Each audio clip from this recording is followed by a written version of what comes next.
Hey, good morning, guys. So, on my page this week, I'm focusing on organization and time management. Yuck, I know. It's not my favorite topic either, but as entrepreneurs and as home business owners, it's kind of essential that we have good time management skills. And organization and scheduling and time management is not something that has ever come easy for me, but I'm working on it. And I read recently an article in Forbes magazine about it's about managing your energy rather than managing your time, which really resonated with me. With kids at home, oftentimes your time is not your own, and you can't always, follow the plan. Your day doesn't always go according to plan. So the article recommends managing these. I think they had 6 or 7 tips, but 5 of them I really liked, and I'm going to share them with you today. So the first one is get enough sleep. So this one's kind of a no-brainer. If you don't get enough sleep, then you feel like garbage. Everybody knows this. So the science of sleep is pretty solid. And lack of sleep contributes to a bunch of different ailments. The article mentions weight gain, marital discord, poor performance, and lots of other things. So as I said, having kids home with you, it can sometimes be hard to prioritize your sleep. When you have kids, I know my youngest, he oftentimes will get up in the middle of the night just to come visit me and say hi.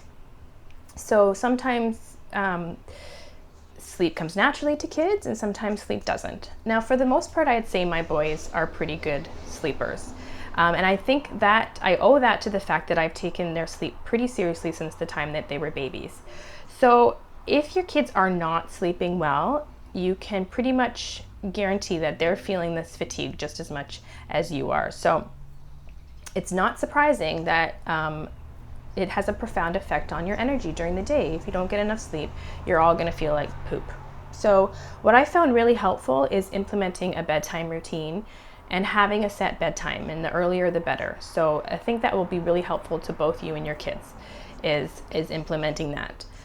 So that was number 1. Number 2 is maintaining an exercise routine. Now, after sleep, this is the best thing that you can do to help keep your energy levels up. I don't exercise as much as I should. And Forbes suggests if you are just getting started, begin with short workouts to figure out what types of routine give you the most energy. Now, I definitely don't feel like I'm qualified to offer any advice in this arena, as I'm really severely lacking. But I do know that one thing that really affects my energy levels and my mood and my productivity is what I eat. So if my kids are having hot dogs for lunch, which they never do, yeah, right. And I decide, hey, I'm just gonna have what they're having. I have a hot dog. The rest of my day is shot because I don't feel well, I'm tired, and my productivity just goes out the window. So eating well and making sure we get enough water is really important. And it kind of seems like this tip shows up on every single list of to-dos everywhere, but I think that's just because it is it's a good tip in general. So number 3 is turn off your phone. Now, this is probably my favorite tip. Using your smartphone mindlessly can really sap your energy and make you feel like not very good.